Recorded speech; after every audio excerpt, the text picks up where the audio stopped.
High, আমি আজিজুল হক। আজকে আমি আপনাদেরকে ছোট্ট একটা স্টোরি শোনাবো যে ফেসবুকে কন্টেন্ট ক্রিয়েটর হতে গেলে আপনার মাঝে যা যা বেসিক অবস্থায় এগুলো থাকতে হবে। হ্যাভ ইয়ার্স লক্ষ্য করুক। সো আজকের টপিকটা হইল গিয়া, আপনার একটা পেজ বা ফেসবুক আইডি যদি থাকে দ্রুত আপনি কিভাবে আপনার পেজটা এগিয়ে নেবেন বা দ্রুত আপনি কিভাবে একজন কন্টেন্ট ক্রিয়েটর হিসাবে গণ্য হবেন। সো আপনারা অবশ্যই প্রথমে যখন ফার্স্ট অফ অল একটা পেজ বা ফেসবুকে একটা আইডি ক্রিয়েট করবা, তখন আপনার ন্যাচারাল এইরকম একটা জায়গাতে আসবা। ঠিক আছে, এইরকম একটা ন্যাচারাল জায়গাতে আপনারা অবশ্যই আসিয়া এখানে ভিডিও শুট নিতে হইব, অরিজিনালিটি নিজের অ্যাক্টিভ দেখাইতে হইব। আর হ্যাঁ, প্রতিদিন নিয়মিত এখানে পোস্ট করতে হইব। ফেসবুক যা যা বলেছে গাইডলাইন্স অনুসরণ করতে হইব, ফলো আপ করতে হইব। এইগুলো যখন মেনটেন করেন, এইগুলো যখন ফলো আপ করেন, তাইলে গ্যারান্টি দেওয়া যায় আপনাদের একটা ছোট্ট আইডি থেকে থাকলে বা পেজ থেকে থাকলে কিন্তু দ্রুত এগিয়ে যাবে।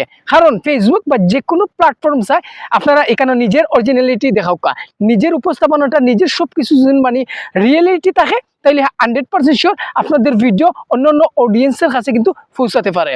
সো অবশ্যই নিজের অরিজিনালিটি দেখাও, এইভাবে নিজের জায়গাতে নিজের লোকেশন বা অন্য লোকেশনে গিয়া ন্যাচারাল ভিডিও দেওয়ার চেষ্টা করবেন।